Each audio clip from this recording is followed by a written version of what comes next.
Perspective on Florida Gateway College Television is sponsored by Nutrien. Nutrien, feeding the future.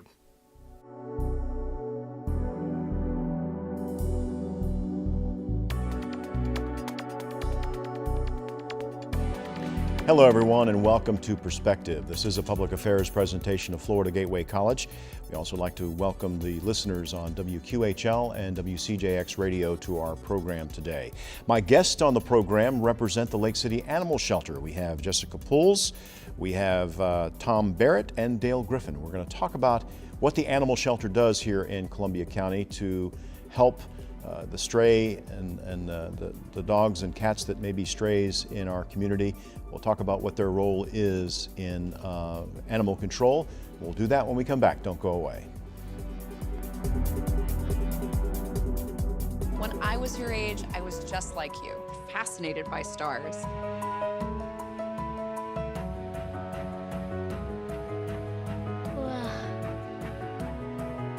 But now I get to search for life in the universe. And who knows, maybe life is looking for us too. So we're like aliens to them? Yeah. Does anyone want to be a scientist now? I do. Awesome. We need more girls in STEM. Maybe we can find aliens.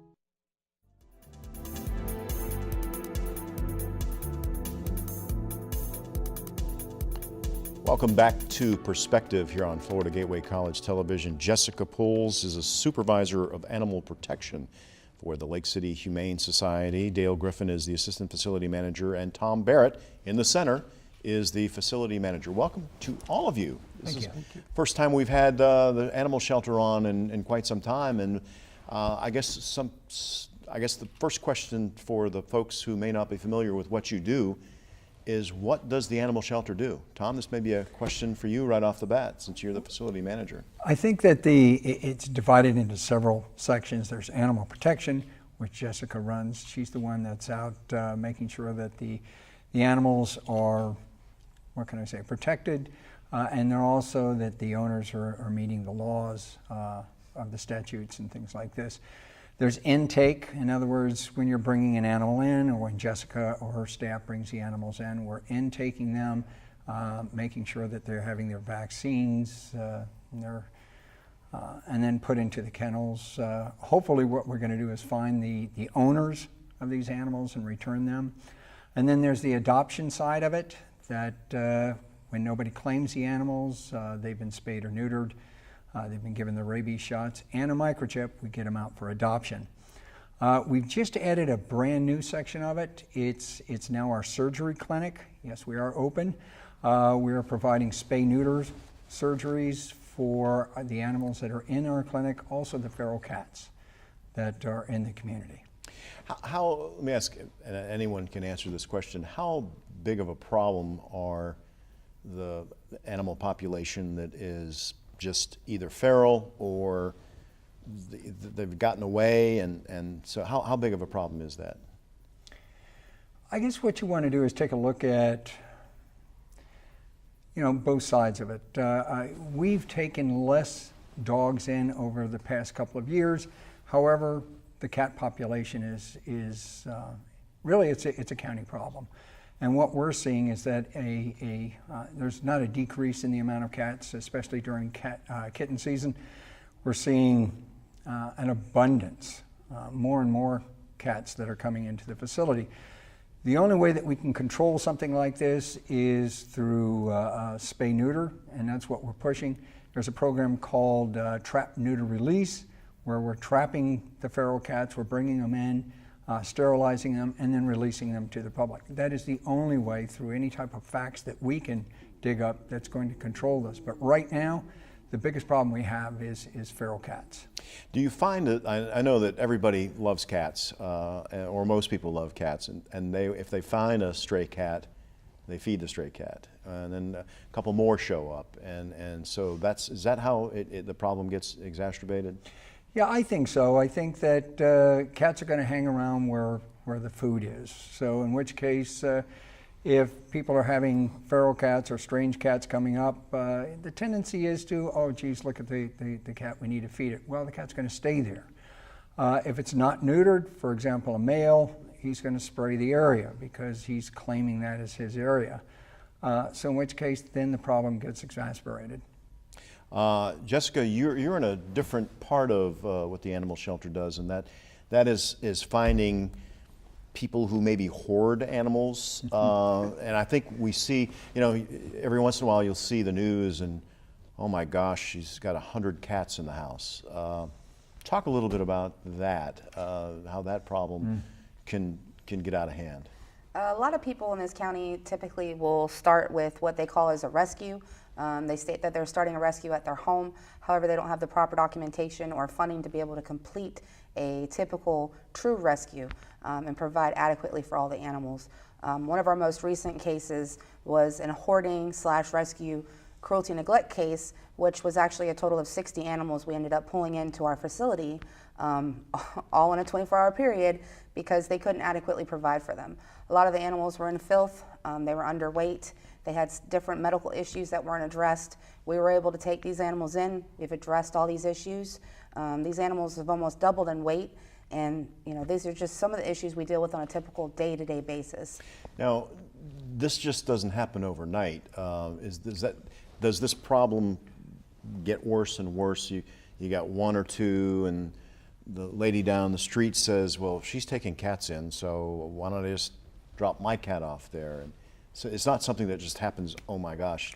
Let me tell you, when the word gets out that there's a rescue, everybody who's everybody will call that rescue. The biggest thing I've heard is, I don't want to see that animal end up at the shelter. We're trying to help you. Well, we appreciate the help, but we would appreciate if you don't completely know exactly what you're doing or how you're going to do that, you can ask us. You can call us, ask us, we'll help you through it. We can talk to you about the right ways, the wrong ways, help you out with different options on how to do things a little bit better. And just to make sure that overall, if you would like to help, we're okay with that. We just want to make sure that the animals are okay throughout the process. So it does happen a lot. It starts out, typically you'll start with maybe 3 animals. And I would say you have to be really careful with the numbers. You never want to take on more than what you can financially handle. And is that what happens? You mentioned there were 60 cats in this one house. That's a lot of cat food that you have to buy for that. And so I guess they get overwhelmed because, you get 60 cats that are all, you have 60 litter boxes, or, what did you find when you went in there? So the breakdown was actually 21 cats. The remaining were actually dogs in the 60 animal case. So there were 40 dogs. Correct. And there wasn't a house. There was several different sheds and out parcel type buildings, along with makeshift pens outside that the animals were kept in. The 21 cats and between 8 to 10 dogs did come out of one shed, and two humans were living in there along with the animals inside of this. Inside the shed? Inside the shed, yes, sir. Okay. And it was a 12 by 10 shed. Now, when you got the call, were there some neighbors that were complaining that this was not good, or how did you guys find out about it? First complaint was through code enforcement. Code enforcement had got a complaint from a neighbor. When they arrived on property, they were pretty alarmed by an animal they found underneath one of the sheds that was unable to stand up or move. That was their very first complaint. Off of that complaint, we actually took a large group of officers out. 5 of us went out all together to scene, basically just to pass judgment on exactly what we seen. We all kind of come together. We pull our minds together and figure out what the best course of action is to try and make this better.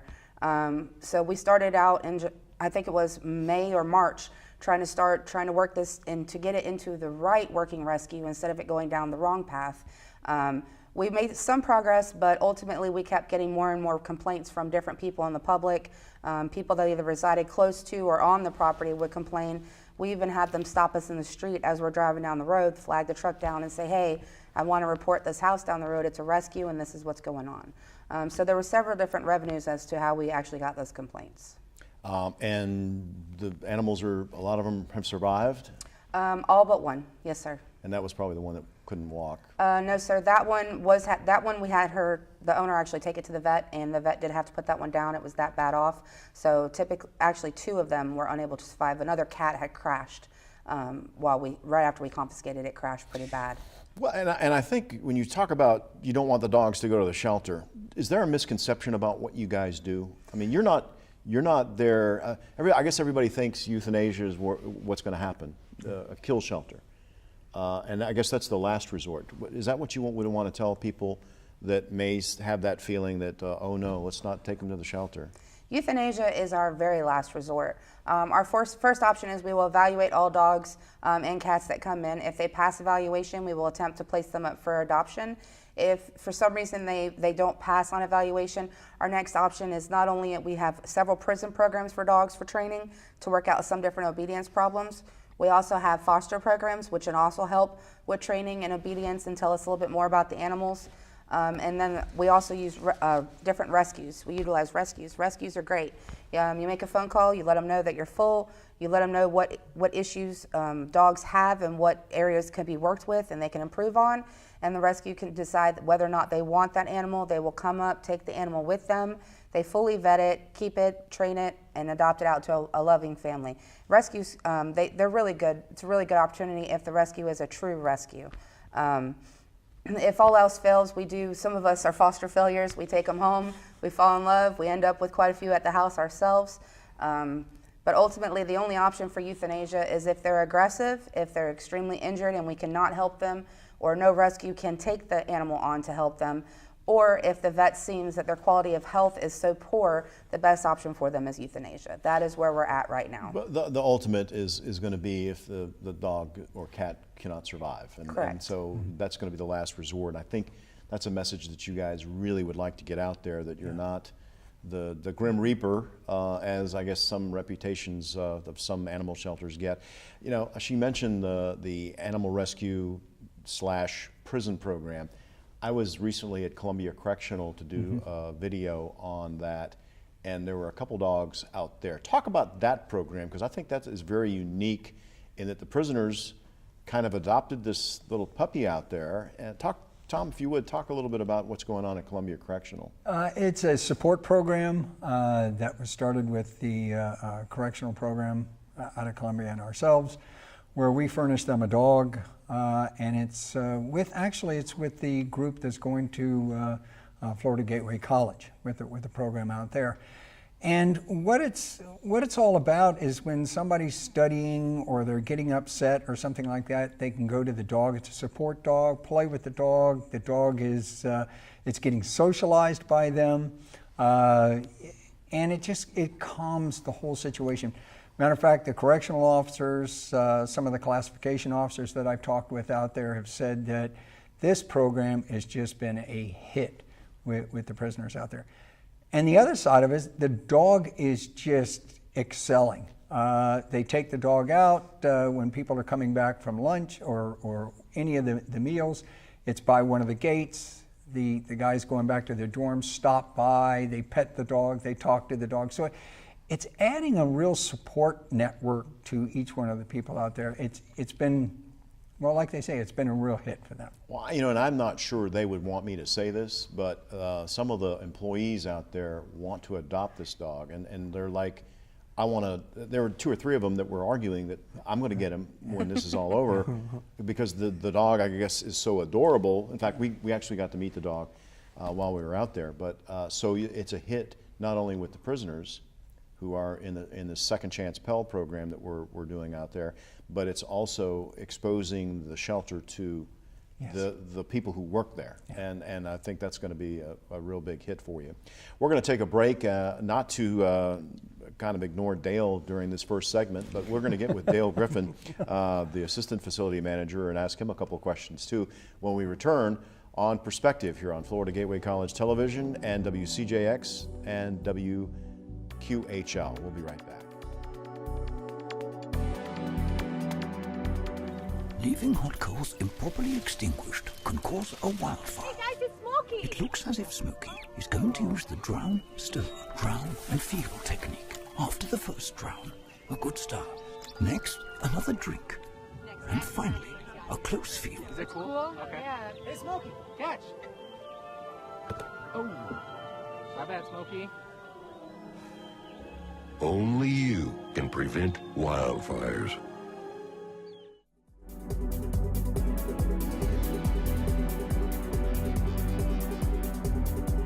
Back to Perspective on Florida Gateway College Television. We're talking about animal control with those who represent the Lake City Animal Shelter. Jessica Pools is the supervisor of animal protection. She's the one who goes out and investigates complaints of several dogs, or if a dog is being abused, or I'm sure in the summertime there were probably a lot of cases where the dog was just out in the hot sun, and so that's what her job is to protect the lives of dogs and cats who may be in danger.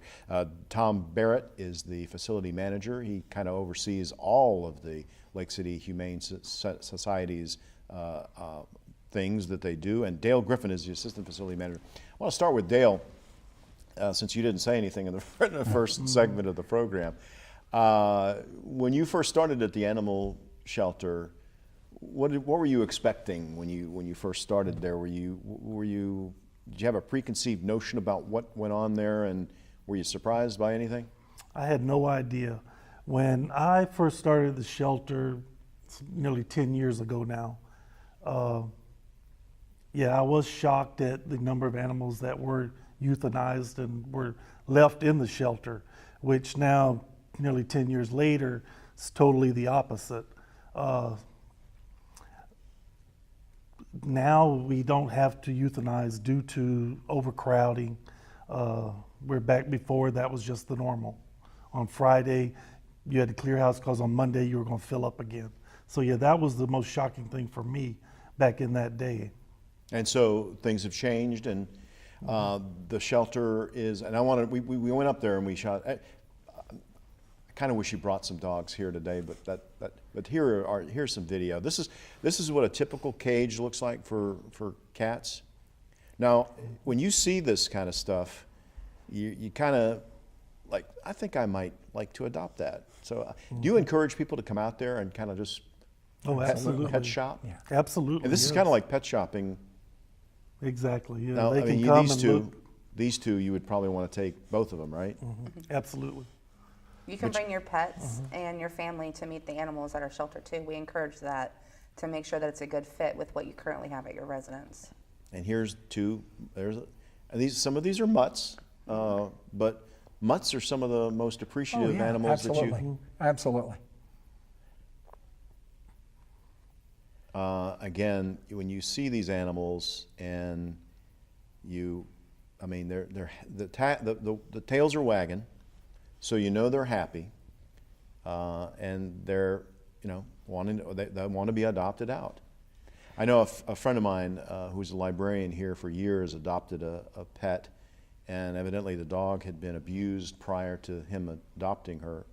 The dog's name was Lady, German, or it was a collie.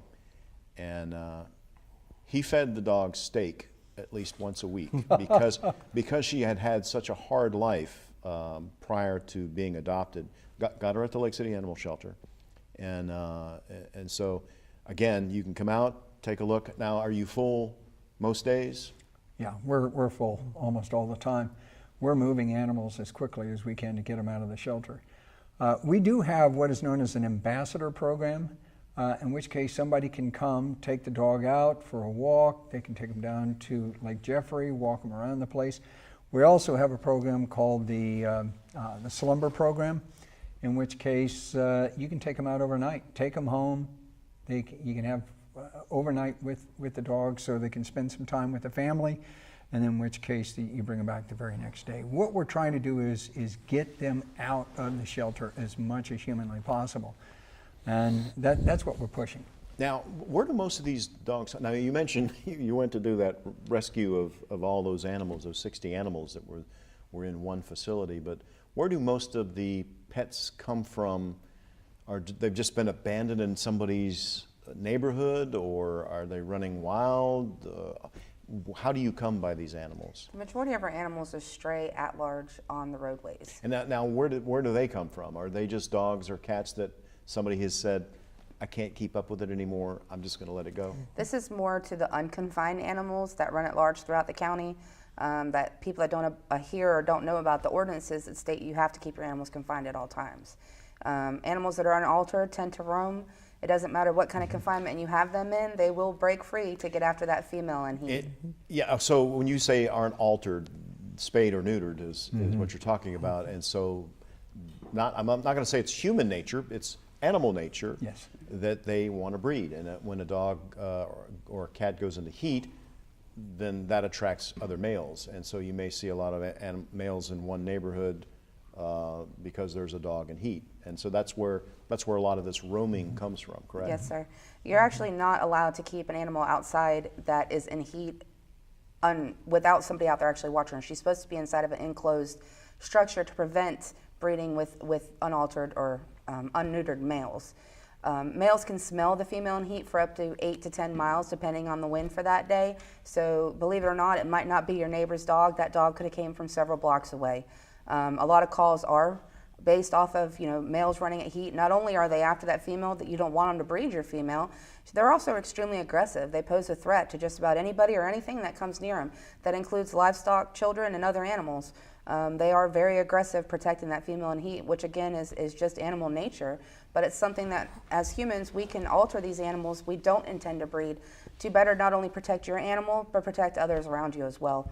Now, and you mentioned that they're aggressive. This is just the way they are. And I think people, for whatever reason, don't think that's, dogs shouldn't be like that, but that's the way they are. I had a gentleman here several weeks ago talking about snakes. And, sometimes snakes can be aggressive, but we're in their habitat. And the same thing with dogs or cats. It's their nature to be aggressive at some point. So you want now I guess we needed to talk a little bit about what the laws are. There is a leash law in this community. Dale, you want to talk? You have to have your dog on a leash or you have to have your cat confined, correct? Well, as far as the dogs, the current law we have, there is a leash law. Your dog has to be on a leash, or you have to have voice command of the dog. If you don't have voice command, then the leash has to be attached to the animal. As far as a cat, cats are free roaming, so it's very difficult, number one, to keep them confined to your yard. They don't know boundaries, so they do cross over. But what I'm getting at is if you always see where a child has been bitten badly by a dog because the dog was either not confined, and that's normally how it happens, right, Tom? That a child is maybe in somebody's yard and the dog is allowed to roam free, and the child does something to the dog, and that's when they get bit. That's one instance. I think Jessica could probably answer this because she's out in the field a whole lot more than that. But the mere fact that we've had cases where somebody was bit, but the dog was in their yard and they reached through to pet the dog, and they were bit. That owner was well within they were well within the law. Well, absolutely. Because the dog was confined in a fence. Absolutely. However, I think the point that I'd like to make here is when you're looking at somebody like Jessica and her staff that are out in the field all the time, they have absolutely no idea what they're walking up to. This is a strange dog. They have absolutely no idea. So they're really putting themselves out every single time that they go out on a case. Yeah, you don't have a shot history. No, absolutely You don't not. have a history of whether the dog has had aggressive behavior before, because you're right. There are a lot of risks that are being taken when they go investigate a call of an aggressive dog. Yeah. So, you have to look at the overall. The other side of this is the cats. And I said this at the beginning of the show, is that Columbia County in itself has a feral cat problem. This is not a shelter problem. This is not something that we have created or we're trying to make worse. It's the fact of the matter is that there's so many feral cats and community cats that are in Columbia County.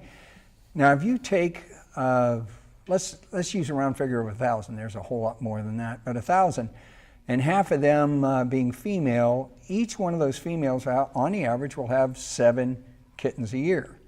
Now, you multiply 7 times 500, and that's extra cats that you now have in the county.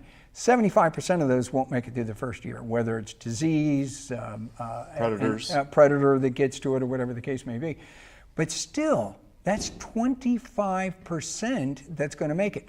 Now, Do that the next year, and then do that the next year, and do that the next year. Now we have a problem that is almost out of control. What we're trying to do is, through our trap, neuter, release program, is trap the cats, bring them in, spay or neuter, and put them right back out. We can put them back out in the same area, which we encourage because that's what they know. That's their territory. They're comfortable there. They don't have to try to get into another colony where that colony may ostracize them. You know, so that's what we're trying to do. That in itself will bring the population down. And again, you guys operate through the county. Yeah. And I'm sure the city of Lake City also gives you funds Yes. as well. That's it. Do you rely on some private donations as well? Oh, absolutely. I mean, private donations is paramount for us. We would not be able to sustain what we do without private donations. You figure that we start the year off when Dale and I sit down and look at the budget, we already know that we're in the red starting for the year. We do not get enough money from the county or the city to do all what we want to do. For example, the adoption side of the house, that is run by the Humane Society. We get paid for going out, picking up the animals and bringing them into the shelter. After that, it's basically up to us to be able to do what we do to save that animal and get them out to a home. So if we did not get funding, we would not be able to do the medical that we want to do. For example, Terrence is a great example. He came in, he was hit by a car. We kind of monitored the situation for a couple of days, hoping that it wasn't a break in a bone. We ended up nicknaming him Handstand because he was on his front and he would walk all the way up to greet people. He had a great personality. We ended up taking him to North Florida Animal Rescue where they x-rayed him. He did have a break. It was going to cost us close to $3,000 to repair this dog. We don't have $3,000. There's no way. The vet realized this, came back and said, I'll do it just for cost. It was under $1,000. We went out and asked for donations, and the donations that the people gave us allowed us to have the operation. He's now been adopted. He's running around. He's a great dog. So thank you to everybody out there that gave toward Terrence and any other dog that we have a problem with or cat. We're going to take a last break. We're going to come back and we're going to tell you how you can help the animal shelter when we come back. Don't go away.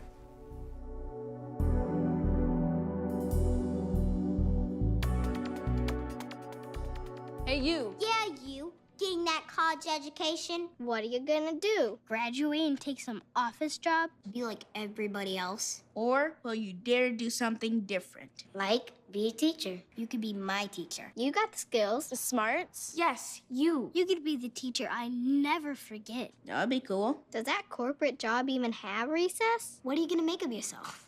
What are you gonna make of me?